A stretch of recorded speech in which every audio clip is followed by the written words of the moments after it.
you could take your seats, I'd like to now call this regular meeting of the Board of Education to order at 7:03 p.m. We'll now take a moment of silence followed by the Pledge of Allegiance. I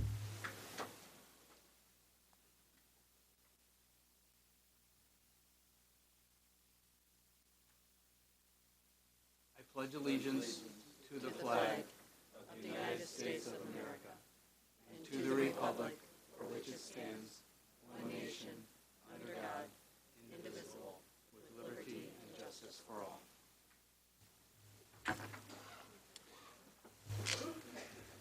I'll have our coordinator now call the roll. Ms. Jackson? Mr. Rollins? Here. Mr. Scrivano? Here. Mrs. McCulloch? Here. Dr. Harner? Here. Mr. Connor? Here. Mrs. Powers? With 7 present, we have a quorum. Thank you. Before we go any further, I'd like to thank our 2 Auburn High School AV students who are helping with the television production of our meeting tonight, Sophia Dunn and Antonio Villa. Thank you for being here.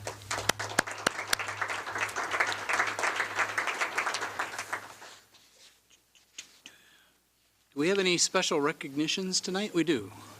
So I'll have Earl Dotson Jr. take over from here.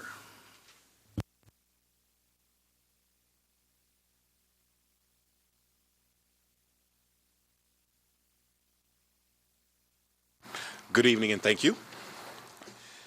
It was a great season for Flynn Middle School girls basketball. After earning the regional and sectional titles, the 7th grade team took 3rd in the 4A state tournament in December. The leading scorer for the game was number 33, Ambernette Storr, who contributed 16 points to the 43-21 win. The team ended the season 22-1. And we're looking forward to next year. Congratulations to the Flynn Falcons, their families, teachers, and coaches for a great season. Please join me in congratulating these wonderful student athletes.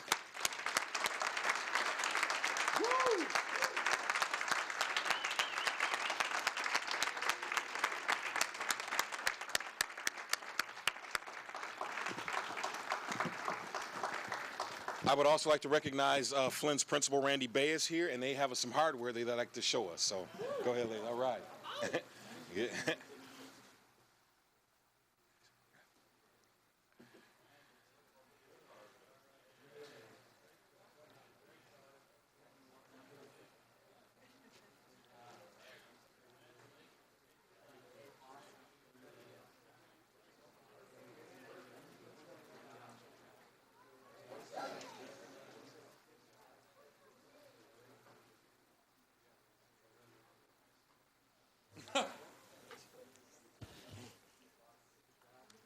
He said they're running your offense. Great job. Thank you, sir. That is all. All right. Very proud of you all. Thank you for being here tonight. We are now at the petitions and communications portion of our meeting when we invite the public to make comments. The First Amendment of the United States Constitution guarantees the rights of citizens to petition their government, as well as provides for freedom of speech. Also, the Illinois School Code requires that there be a time at regular and special meetings for public comment. Thus, we are following those mandates during this petitions and communications portion of our agenda. According to Board Policy 2.230, the public comments portion of the meeting is limited to a maximum of a total of 30 minutes. The board will not respond to comments at this time. If it is appropriate, you'll be contacted in a timely manner by staff in response to your questions. In order to allow sufficient time for the business of the board and to conduct our meeting in an efficient and effective manner, we are requesting that you comply with our guidelines that are posted, and each speaker will be allowed no more than 2 minutes. It's not appropriate to address individual board members or individual administrators or discuss matters that would otherwise be confidential in such open meetings. 2 names will be called, and we have just 2 speakers tonight. So I'll have them come up. When you are the second person, please come up and sit in the chair so that we'll be ready to go. We have a clock on the wall that will help you with your 2 minutes. So our first speaker tonight is Ms. Allison Wang, to be followed by Zellner Gladney. Hi, Good evening, everyone. So each year, the Illinois Student Assistance Commission obtains academic data from high schools in order to name Illinois state scholars. These state scholars essentially represent the top 10% students across the entire state. In 2012, 99 of RPS 205 students were named state scholars. This is about 5.6% of RPS 205 students that can be considered to be part of the 10%. And in 2015, 84 RPS 205 students out of a total of about 19,000 Illinois students were named. This qualifies to about 4.3%. So within the 3 years, the number of RPS 205 school state scholars has not gone up, but actually went down. So this means that our students are not being able to keep up with the rest of the state. And yes, we can talk as long as we want about how our graduation rate increased from 2012 to 2014, but honestly, we're just going to look like an ostrich with its head stuck in the sand.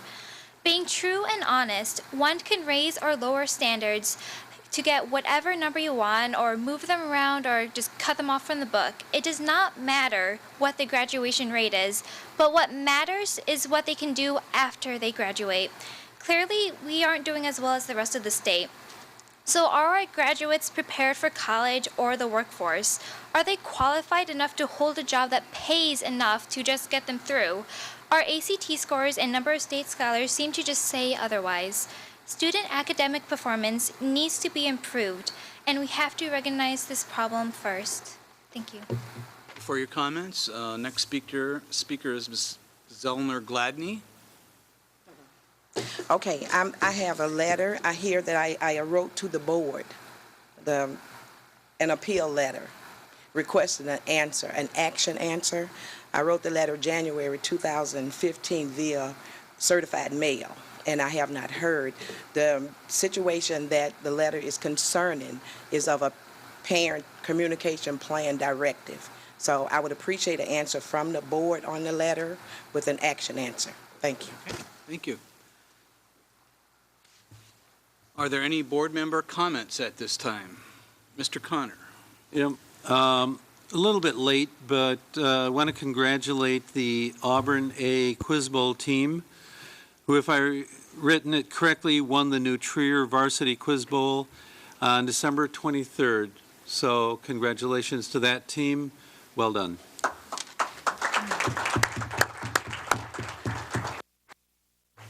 Any other board member comments?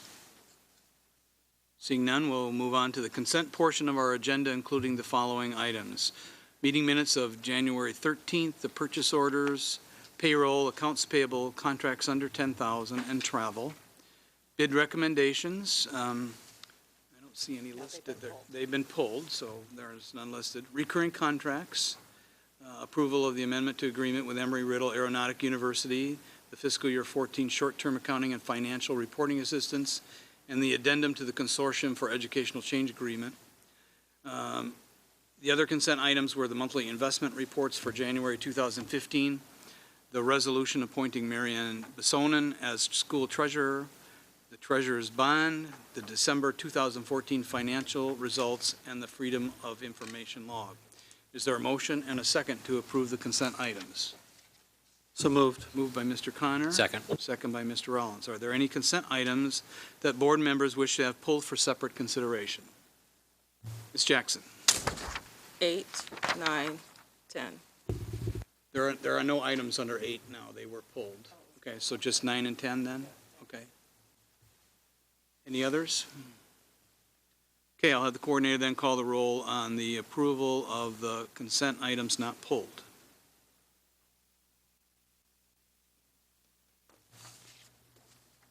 Ms. Jackson? Yes. Mr. Rollins? Yes. Mr. Scrivano? Yes. Mrs. McCulloch? Yes. Dr. Harner? Yes.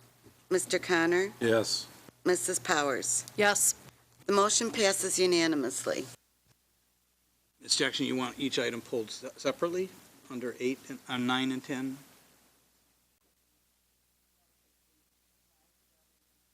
Okay.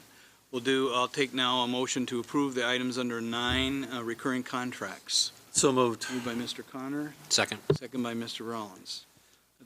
Any discussion or questions? Not, I'll have the coordinator then call the roll on the approval of items listed under 9, which would be the approval of the amendment of the agreement to Embry-Riddle, the fiscal year 14 short-term accounting and financial report assistance, and the addendum to the Consortium for Educational Change Agreement. Mr. Rollins, Yes. Mr. Scrivano, Yes. Mrs. McCulloch. Dr. Harner, Yes. Mr. Connor, Yes. Mrs. Powers, Yes. Ms. Jackson. The motion passes with 6 yeses and 1 no. I'll now take a motion for items listed under item number 10, the other consent items. So moved. Moved by Mr. Connor, Second. second by Dr. Harner. Any questions or discussion? Not, I'll have the coordinator then call the roll on the approval of the consent items listed under 10, which are the monthly investment report for January 2015, the resolution appointing Marianne Bessonen as school treasurer, treasurer's bond, the December 2014 financial results, and the Freedom of Information log. Mr. Scrivano, Yes. Mrs. McCulloch. Dr. Harner. Yes. Mr. Connor, Yes. Mrs. Powers, Yes. Ms. Jackson, No. Mr. Rollins. Yes. The motion passes with 6 yeses and 1 no. Thank you. We are now on to the closed session consent items, which include the appointment of Marianne Bessonen as Executive Director of Finance, and the HR Organizational Report and Professional Development Report, and the following student disciplines in which expelled or suspended students are prohibited from being on school grounds and school-sponsored activities without the prior written permission of the principal. The following student, JWJ 6, is expelled for the remainder of this school year and the first semester of next year. And student TDG 7 is expelled for the remainder of this year. The following students have been granted a conditional probationary agreement. Student DMO 1, KLM 2, CRS 3, EKH 4, and TRD 5. Is there a motion and a second to approve the closed session consent items? So moved. Moved by Mr. Connor, Second. second by Dr. Harner. Are there any members that would like to have anything pulled for separate consideration? 12 and 13. Okay, 12 and 13. Mr. Rollins? 11C. 11C. Ms. Jackson? They've all been pulled. They've all been pulled, okay. So we'll have the coordinator call the roll on the approval of the consent items from the closed session that were not pulled. Would be the 11B item, the appointment of Marianne Bessonen as Executive Director of Finance. Mrs. McCulloch, Yes. Dr. Harner, Yes. Mr. Connor, Yes. Mrs. Powers, Yes. Ms. Jackson, Mr. Rollins. Yes. Mr. Scrivano. Yes. The motion passes unanimously. I will now take a motion and a second to approve 11C, the HR Organizational Report and Professional Development Report. So moved. Moved by Mr. Connor, Second. second by Dr. Harner. There is no discussion, correct? Okay. Have the coordinator then call the roll on the approval of item 11C. Dr. Harner, Yes. Mr. Connor, Yes. Mrs. Powers, Yes. Ms. Jackson. No. Mr. Rollins. Abstain. Mr. Scrivano, Yes. Mrs. McCulloch. Yes. The motion passes with 5 yeses, 1 no, and 1 abstain. I'll now take a motion and a second to approve the student discipline items listed under 12. So moved. By Dr. Harner, Second. second by Mr. Rollins. No discussion. Have the then coordinator call the roll on the approval of the student disciplines under item 12. Mr. Connor, Abstain. Mrs. Powers, Yes. Ms. Jackson. No. Mr. Rollins, Yes. Mr. Scrivano. Yes. Mrs. McCulloch. Yes. Dr. Harner. Yes. The motion passes with 5 yeses, 1 no, and 1 abstain. I'll now take a motion and a second for items listed under item number 13, which are the conditional probationary agreements for those 5 students. So moved. Moved by Dr. Harner, Second. Second by Mr. Rollins. Have the coordinator then call the roll on the approval of items listed under 13. Mrs. Powers? Yes. Ms. Jackson? Yes. Mr. Rollins? Yes. Mr. Scrivano? Yes. Mrs. McCulloch? Yes. Dr. Harner? Yes. Mr. Connor? Abstain. The motion passes with 6 yeses and 1 abstain. Thank you. We will now move on to the superintendent's report, which is next on our agenda. Dr. Jarrett. Thank you.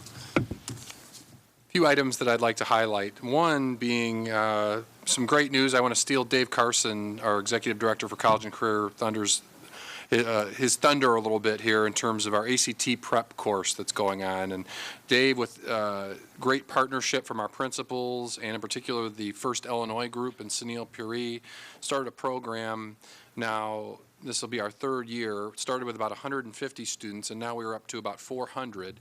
Some great individual success stories there. Last year, I had the great honor this fall to recognize Jefferson, which won a gigantic trophy for having the largest participation rate and the largest total growth of our 4 high schools. It's getting very competitive, which it's neat to see our high schools competing around a subject like this. One student had 9 points growth. One student had 7 points growth pre-test, post-test. So it was really exciting to see students engaging in that on Saturday mornings and competing. We've talked about it before. And Dave is going to be talking in Ed Committee about almost 400 students participating this year in that program, which is a very large percentage of our high school juniors. And it's neat to see so many students taking on that challenge and really looking at being ready for college and career and putting in extra time to do so. So I think that's something we can all take great pride in. I also want to highlight some good news. Another trip to Standard & Poor led to maintaining our AA- credit rating, which will be about a $400,000 benefit to the district, is what is estimated over these $59 million in bond sales that are coming up. That's not easy to do in the climate that we're facing economically with all the uncertainty about revenue in the state of Illinois. So I think it says a lot about the fiscal responsibility of this board and previous boards that put us in the situation. I'm also proud of the leadership of that our administrative team has shown in that area as well. Wanted to thank the community. We had nearly 400 people show up for the Guilford Open House last Friday. We have had a number of successful open house events that our communications team has coordinated. 6 at elementary schools last year. Saw a number of board members out there at Guilford and at Auburn at the 2 high school events we've had this year. We have one coming up on February 7th at Jefferson. Some great things going on there as well. I really enjoyed seeing the community's reaction to the improvements, seeing improvements in the library, improvement in classrooms, significant improvement in our theaters. Really, really exciting to see things coming together.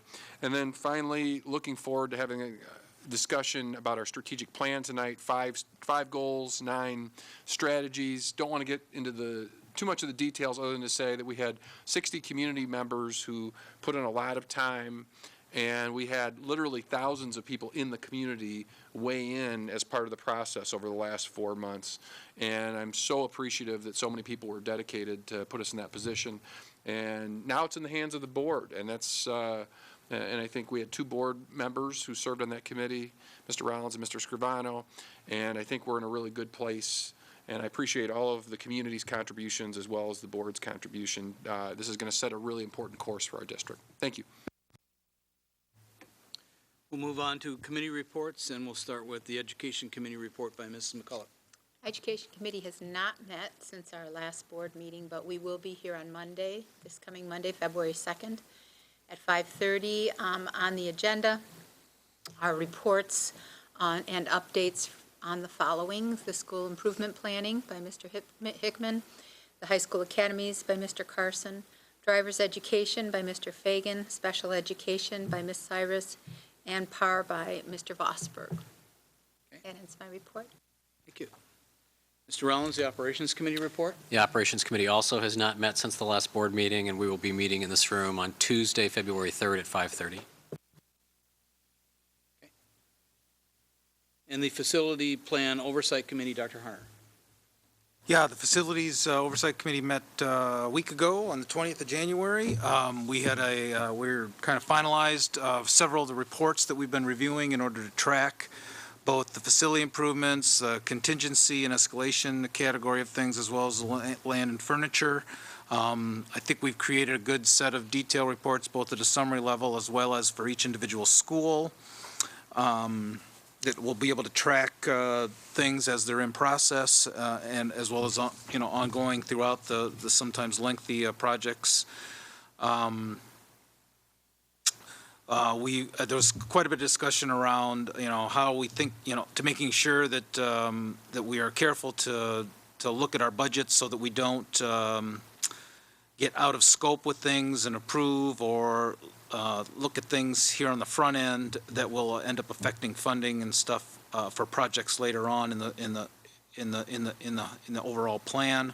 We also had a brief discussion about starting the process of understanding and organizing eventually as schools will be either closed, repurposed, how to best do that within the statutes that we're required to follow and what options we have to potentially cooperate with other partners and the people that are in the communities where that will impact. The next meeting meets, I don't remember, I'm sorry, 17th of February, 7 o'clock. Thank you. Okay.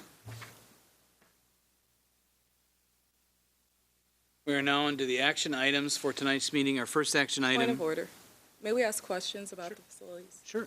So is the committee charged with looking at work that's been done and evaluating that, or no, just moving forward? Well, I mean, I guess part of the overall tracking of numbers are included in the what was budgeted and what we spent, so that's a part of the ongoing accumulation of funds, yes. I mean, so I guess we are part of the review is what has been completed, yes. What about construction concerns? Have any been brought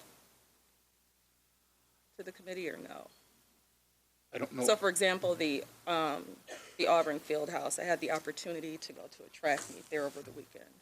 Are you guys looking at projects as they get done for any concerns with that? Well, we haven't so far, I mean, with respect to particular issues related to what has now been completed. Correct. Operationally? No, I don't think, well, one, that has not come up at the committee meeting. I'm not sure if that's really part of the scope of this committee. Okay. I would think that might be more of an operations scope, but. Thank you. Okay. Now we'll move on to our action items. Our first action item is the grant acceptance for AEDs that Dr. Wolf presented. Is there a motion and a second to approve the grant acceptance? So moved. Moved by Second. Mr. Connor and seconded by Mr. Rollins. Are there any questions or discussion? Seeing none, I'll have the coordinator call the roll on the approval of the grant acceptance for the AEDs. Ms. Jackson? Yes. Mr. Rollins? Yes. Mr. Scrivano? Yes. Mrs. McCulloch? Yes. Dr. Harner? Yes. Mr. Connor? Yes.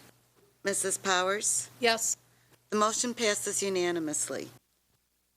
Our next action item is the recommendation for the approval of the Industrial Appraisal Company contract. This was presented by Mrs. Stacy Talbert Scott at our last meeting. Is there a motion and a second to approve this item? Moved by Mr. Connor, Second. second by Dr. Harner. Any questions or discussion? Seeing none, I'll have the coordinator then call the roll on action item 16B. Mr. Rollins? Yes. Mr. Scrivano? Yes. Mrs. McCulloch? Yes. Dr. Harner? Yes. Mr. Connor? Yes. Mrs. Powers? Yes. Ms. Jackson? The motion passes unanimously. Thank you. And our final action item tonight is the intergovernmental agreement with the Rockford Park District on the facility use, presented by our Attorney Holdley at our last meeting. Is there a motion and a second to approve this intergovernmental agreement? So moved. Moved by Mr. Connor, Second. second by Dr. Harner. Any questions or discussion? Mr. Rollins. Not really any questions. I think this is a good effort, and I think that this needed to be done and sort of creates a framework for better cooperation going forward with the Park District.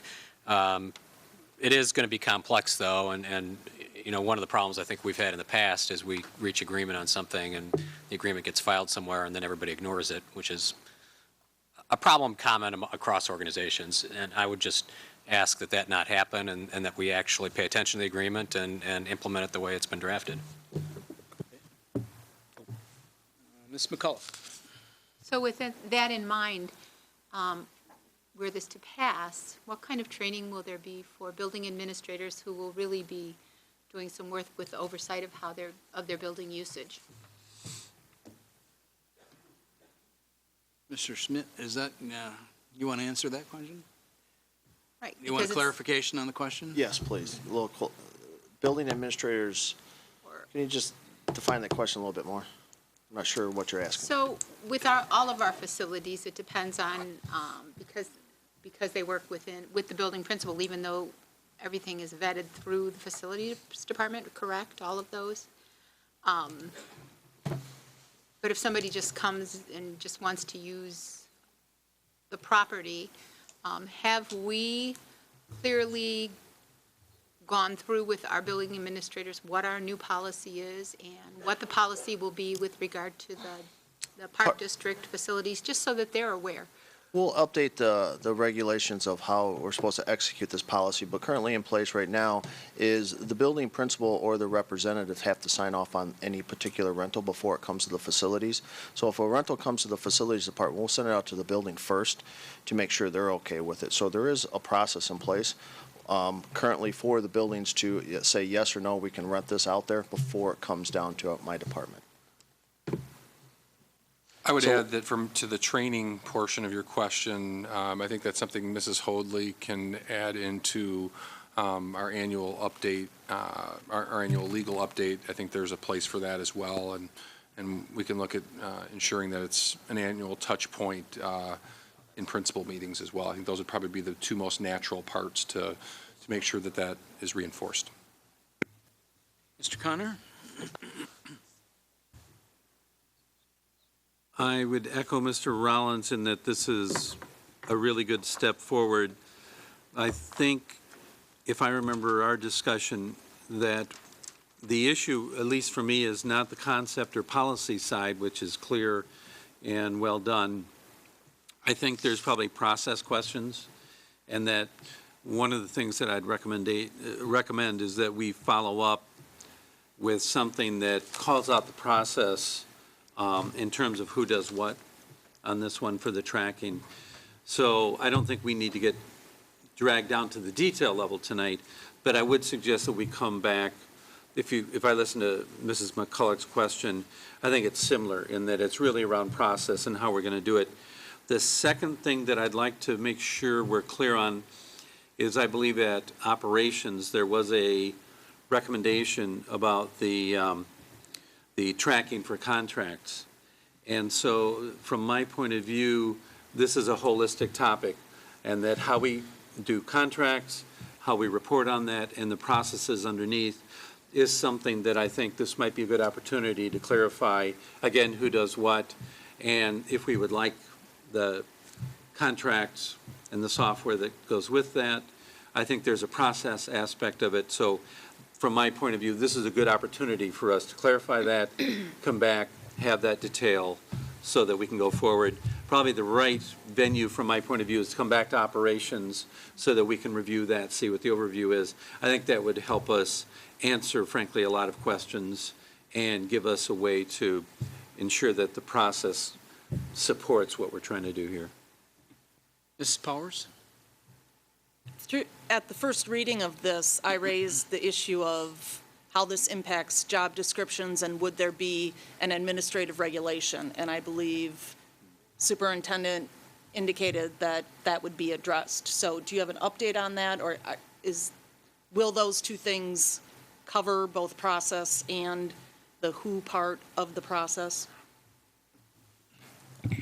We have not done that work yet, but I believe the two procedures that I put in place described to Mrs. McCulloch are things that could be memorialized in that type of an agreement. So I will make sure that we do that work. Dr. Harner? So I don't mean to be redundant, but mostly, I guess I was wanting, has there been a determination, and maybe this is one of the processes everybody's been referring to, about the in-kind tracking in particular? Because that seems to me where there could be dollars eventually moving back and forth depending upon how we track in-kind usage. And so anyway, at some point, I guess you're going to figure that out if you haven't. Ms. Holdley? Yes, actually, Mr. Parker and Mr. Schmidt are assigned that task jointly.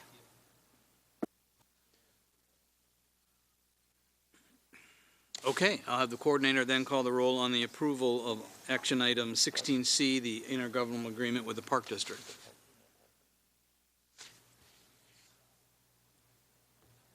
Mr. Scrivano? Yes. Mrs. McCulloch? Yes. Dr. Harner? Yes. Mr. Connor? Yes. Mrs. Powers? Yes. Ms. Jackson? Mr. Rollins? Yes. The motion passes unanimously. Under other business or new business and agenda items, the administration has requested that the board suspend the rules to consider this item of the certified school psychologist. I think we first need a motion and a second to suspend the rules. Correct?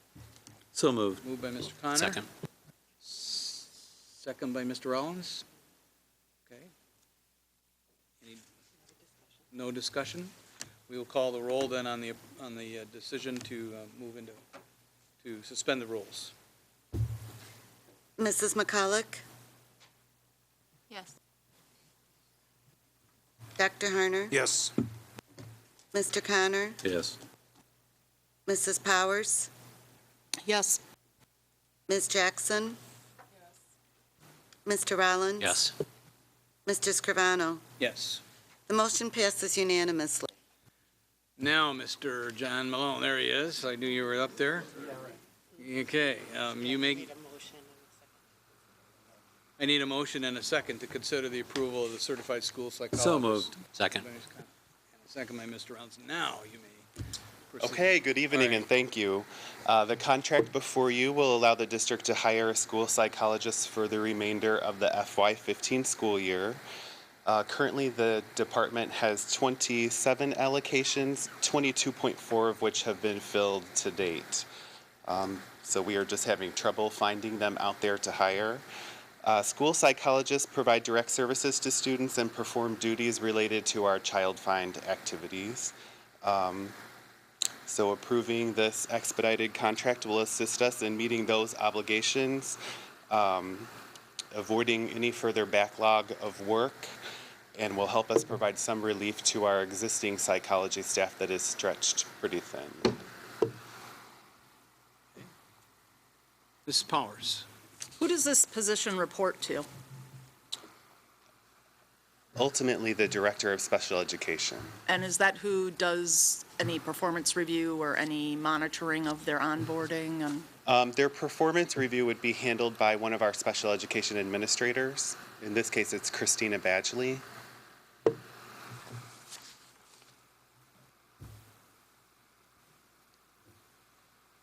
Mr. Rollins. Yeah, I'm going to apologize. I didn't really read through this ahead of time. But, so this is just for school psychologists? Because attachment A refers to physical therapists and physical therapist assistants and occupational therapists. And are we only using this contract for school psychologists, or? At this time, yes. Their contract is broader than that, but we don't have the shortage in that area. And is this just for them staffing us, or are they actually, I'm just skimming this, are they actually helping us recruit? Like if they find somebody, are we able to recruit them directly, or are they just staffing for us? We would be able to use them for recruiting, but we would have to pay a percentage or a premium for that. But we are not asking that they recruit for us. It's just that they had an available individual who's qualified and meets our criteria, and so that's why we reached out to this entity. Because it looks like actually, I'm reading this now, so we can do either under this contract. We can either do a temporary assignment, or they'll do it on a direct hire basis for employment by us, which is a direct hire. But this is probably going to be just a temp contract? Correct. Any other, Mr. Connor? Yeah, from the legal structure, is this actually a master services agreement, or it's also a statement of work? Is it both or just the one? It's both. It is both. Yes, it would, I would characterize it more as a master agreement. That's, Yes. the reason I say that to Mr. Rollins' question, the rate sheet in the back is essentially reference, because we're setting up a master services contract, and presumably will come with statements of work when we have specific needs, and this will be the basis of the rate sheet. Any recruiting, et cetera, all is under this, right? So that going Correct. forward, we could leverage this. I think one of the things that I'd like, and I know we've discussed this as a board, I think it would help me personally, is as these contracts come up, if we could state whether it's our intention that it is a master services agreement or a statement of work, because I would think that if there are statements of work, you'd always have to have the MSA with it ahead of time. It would just help clarify for me when I read through what I'm looking at. Just, it's a categorization. It should be no extra work. It's just telling us the kind. Then that's on the structural part. In terms of the actual request, I know that we've talked about this before, and I don't know if this is an HR function. There are many positions that we find very difficult to recruit for. And I think one of the things I'd like to suggest, and I'm not saying to do it right now, but a suggestion is, as we have these kinds of positions that are hard to track, is that just from an HR standpoint, I'd like to have a sense of how much this is really occurring, meaning where we have open requirements for things, both by the category of student-facing and not. What does it take us to fill this? So in this case, we do have the overhead of a recruiter, and we also have at least some risk that we have positions that are unfilled. That takes time, that has impact. So it's not specific to this contract as such, but I think it's sort of a systemic positioning that periodically, once a year or something, if we have a sense of this, or quarterly, whatever makes sense, I would like to suggest that we put something in place that tracks that. Mr. McCullough? So just for clarification, under item 4, terms and termination, it said the term of the agreement shall be 1 year, but you said it was Till the end of the year. I thought it was till the end of the year, so is this contract till the end of the year or for a year? In other words, can it be extended? The Or is that with Arbor? psychologist, yeah, the psychologist that's being placed is through the end of the school year for the temporary fill. So this year term, is that with Arbor, that you don't have to bring it back to us? Thought that was changed, let me double check.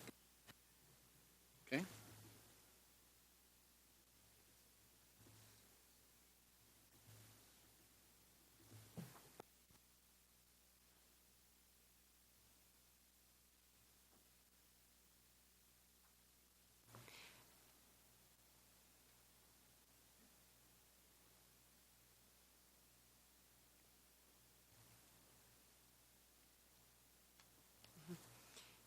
It is for a year, period, and it has an auto renewal.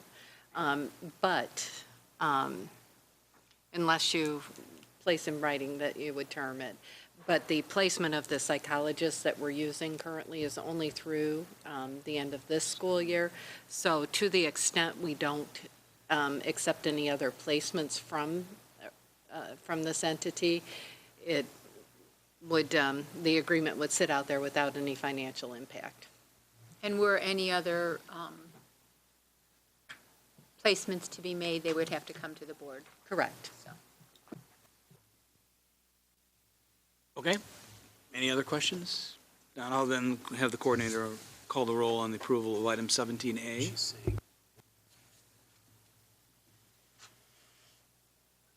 Dr. Harner? Yes. Mr. Connor? Yes. Mrs. Powers? Yes. Ms. Jackson? No. Mr. Rollins? Yes. Mr. Scrivano? Yes. Mrs. McCulloch? Yes. The motion passes with 6 yeses and 1 no. Next new business item is the RPS 205 strategic plan, and Dr. Jarrett will present that. I'm going to defer to Dr. Weisman. So you received a copy of the proposal from our strategic plan team. As mentioned earlier, the plan team has been meeting for the past few months. We've garnered community feedback many times over the last handful of months, engaged over 2,000 community members and stakeholders. We did review the plan extensively at the board retreat on Saturday and had a lot of great conversation about that. And so from my understanding at this point, we received some direction on Saturday to go back and start working on a proposal for indicators that will come after the board approves the strategic plan.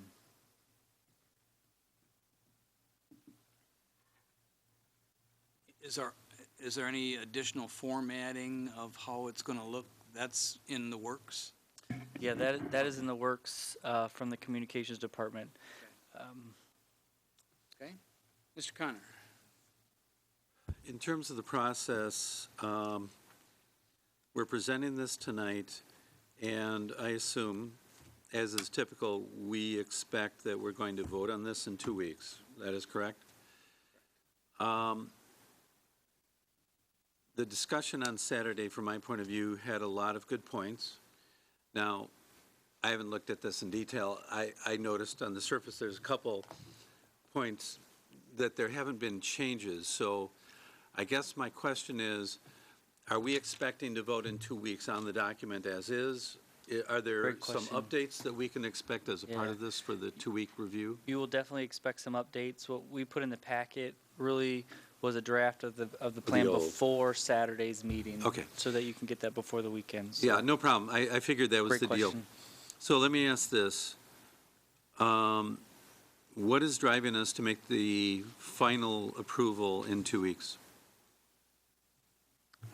I can address that. We would like to move on indicators, action planning, and other key pieces of the plan so that we can move into our new fiscal year and upcoming school year with a fully, with the district fully oriented around the new strategic priorities, with the proper systems to measure our effectiveness all in place. And it's important to transition that to the team so that that action planning work can begin. So let me ask this. When do you think the changes could be made? By what date? So let's establish that in 2 weeks, we're going to vote on this. We think there are going to be updates to this. So presumably, we'd make our updates, we'd have time to review, and then in 2 weeks, we would vote on it. So when do we think we would get the updated version of this so that we could study it ahead of the vote in 2 weeks? My initial plan, without running that by anybody, was that we would include that in the board update this Friday, so that you would have an opportunity to see that on Friday, and that would give you a week and a half before. Okay. It would also give about 5 or 6 days. We could do it earlier, though. It would also give you about 5 or 6 days to review that before the board packets are put together. Okay.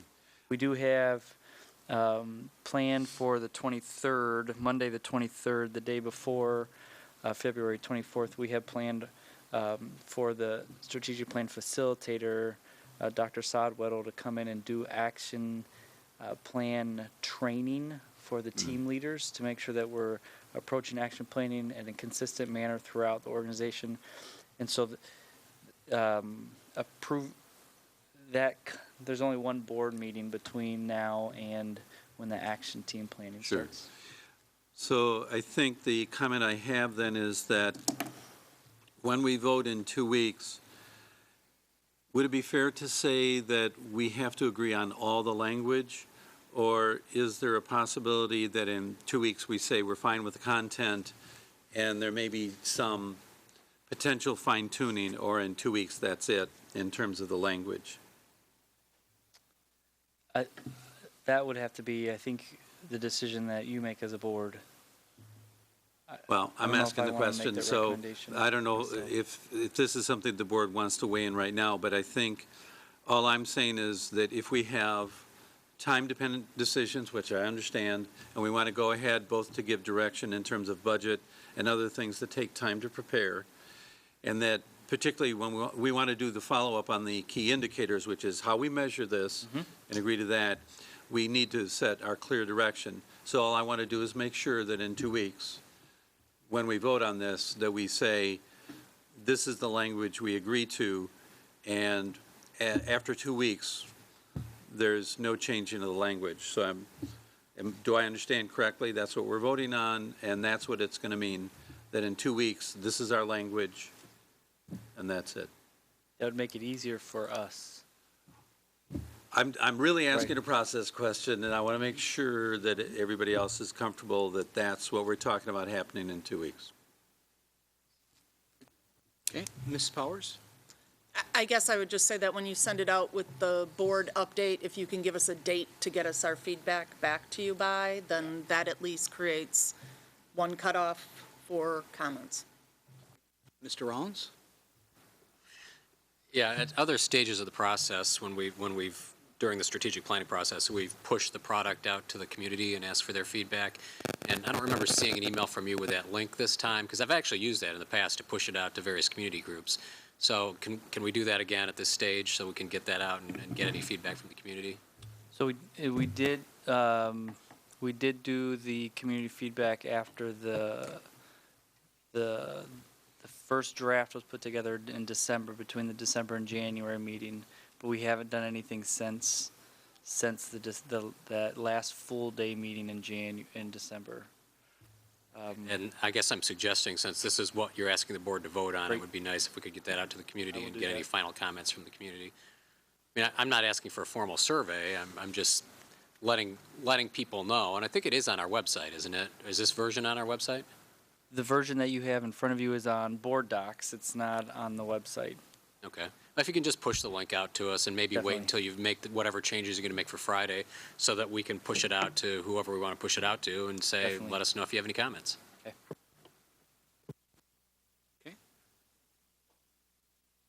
Any other comments? This will be presented then at our next board meeting on February 10th for a vote.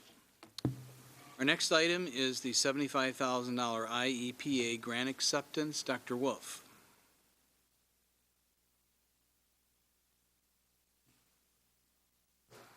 Good evening. I wish that we were asking you to accept more than 77.4% of one bus. We have a couple of hundred that we need, but we found $75,000 that will cover 77.4% of one new propane bus via a program with the Illinois EPA.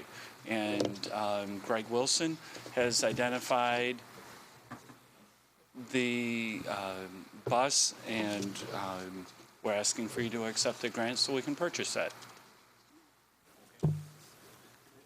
No pictures? Okay. Yeah. Mr. Rollins.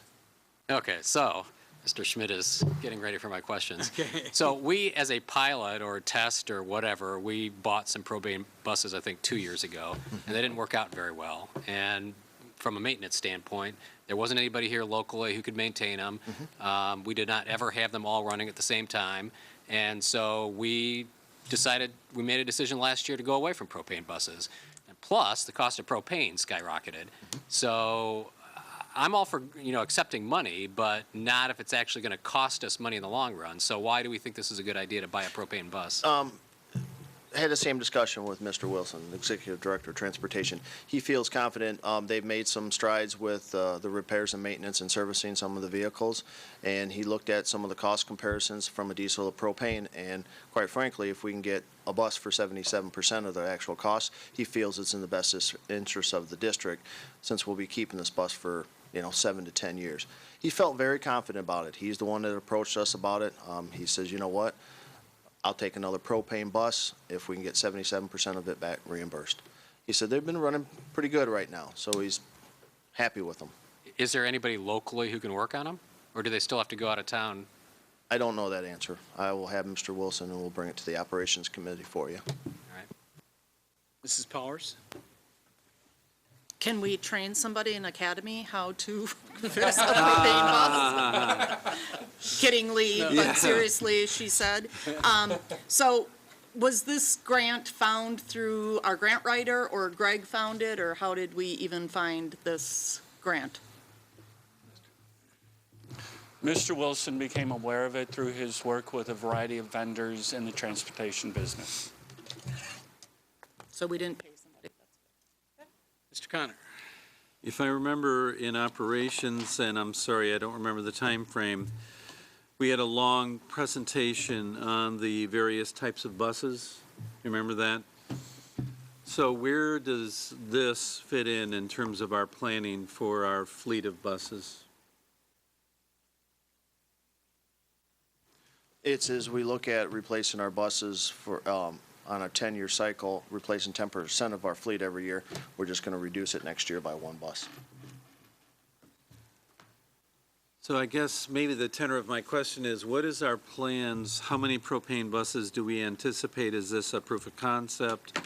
I mean, I remember very specifically, we had all the different types and the pros and cons, and we had what it took in terms of dollars for purchase, the actual maintenance programs, and so forth.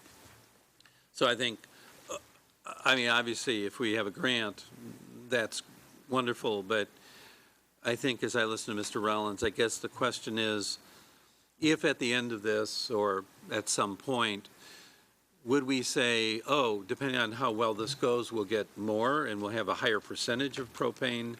Or is this something that has a limited lifespan in terms of how many propane-based buses we have? What's at stake? Well, every year when we send out for our replacements, our bus, the bid that we put in there, we'll put in diesel, we'll put in used, we'll put in compressed natural gas and propane. And we'll do the evaluation every single year when we get those bids back to see if it's in the best interest of the district to purchase 25 to 30 buses of any given type. Okay. So that would imply that when we get this, there'll be a certain evaluation process on how well this works. And have we done that?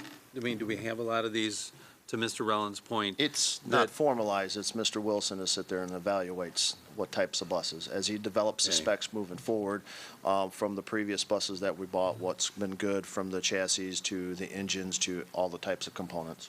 So he'll have standard criteria like, you know, the old mean time to failure, you know, how much maintenance goes on these, the wear and tear, et cetera, et cetera. Okay, so we have standard criteria, and that will be applied. Okay.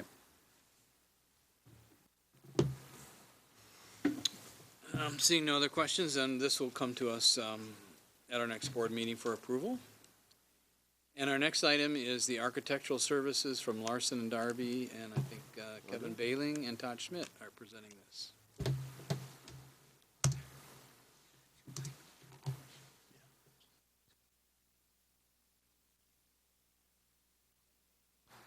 Good evening. What you have in front of you is a contract for Larson and Darby Group to basically handle work at two facilities that are outside of the master facilities plan per se. One is the hail damage that I believe was like Easter weekend a year ago at the Flint Middle School to replace the roof in its entirety.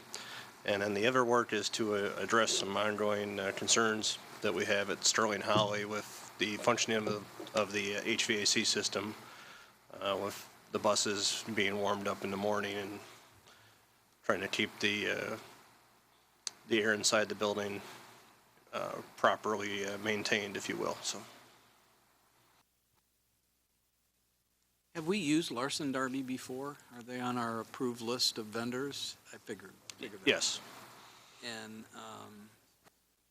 is the roof replacement covered under any insurance protection plan that we have? Yes, we submitted a claim, so this is the hail damage. We'll get the roof replacement, and insurance will cover the whole replacement cost. Any other questions? Mr. Connor?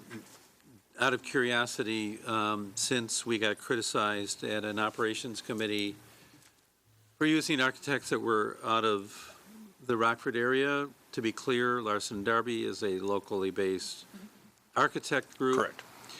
And the other thing I think that would be useful is if, when we present this, if we could at least give a sense of the percentage of architect fees that are kept locally, so people essentially have an ongoing tally of how much money we're essentially putting back into the community. Ms. Jackson? What's the cost for the service? Their total fee for the three different projects, two at Sterling Holly and then the Flynn roof, would be $135,600, which is about 5.65% of the estimated cost of the work. The roof at Flynn Middle School we anticipate to be about $1.45 million. The HVAC work at Sterling Holly, $620,000, and the miscellaneous renovation and life safety work at Sterling Holly about $329,000.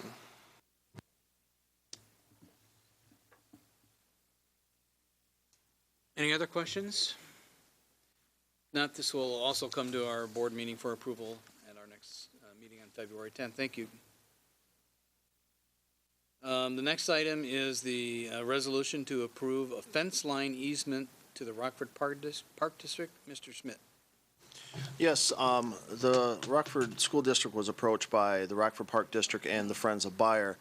Friends of Buyer is currently putting an ornamental fence around Buyer Field out there, old Buyer Stadium, right next to Buyer Elementary School.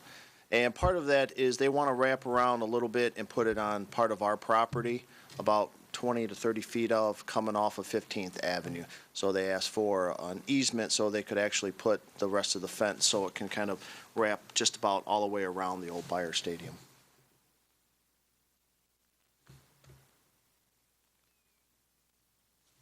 No cost to us. No cost to us. Any questions for Mr. Schmidt? Okay. Seeing none, this will come to our board meeting on February 10th. Our next item on new business is board discussion on the student assignment plan. Ms. Jackson, you asked for this to be put on the agenda. I did. So probably a couple of years ago, it was under Dr. Willis, I asked for a report on the implementation of zones. Never received that report. I'd really like for us to take a look at the policy. I think it would be good to have some data before we take a look at it, just to see how the policy is working or how it's not working. So I know that at Operations Committee, Mr. Connor presented a template, which might be useful in getting some of that information. So perhaps it's something that the administration can look at. Any other comments or questions on that? Okay. Any other business for tonight? Ms. Powers. One is just, is there a reason we can't have discussion before we vote on suspending the rules? Under Robert's Rules of Order, it's not one that there's any debate. It'd be helpful to know, though, what the implication is of not suspending the rules before I make the vote. So in this case, tonight, it's student-facing resources, and so, yes, we, of course, want to get those resources there as quickly as we can. It's not necessarily to debate it, but to understand what the risk is of not suspending the rules. So is that appropriate? Can we have somewhat a rationale or justification as to why administration's recommending it? I think that's something that administration could include in the executive summary, which would be helpful then to you as to why they're asking you to suspend the rules. Can we do that from now on? Okay. And then I thought that Ms. McCulloch was going to cover it under Ed Committee. There is a student code of conduct meeting Thursday night at Auburn from 5 to 7. So January 29th, Auburn Library from 5 to 7, the code of conduct. And I guess there's additional meetings, and you can go to the website to find those additional meetings. Ms. McCullough. Thank you, Ms. Powers, for that. But they're listed as parent advisory. Does that one actually say code of conduct? Okay, but they're all on Thursdays. Is Ms. Carter still here? Could she just give a quick overdate? Would that be okay for? Oh, an overview of the dates? Yeah. I can pull them up real quick here, but she might have them. Do you want to just, if you have them, It won't take me that long.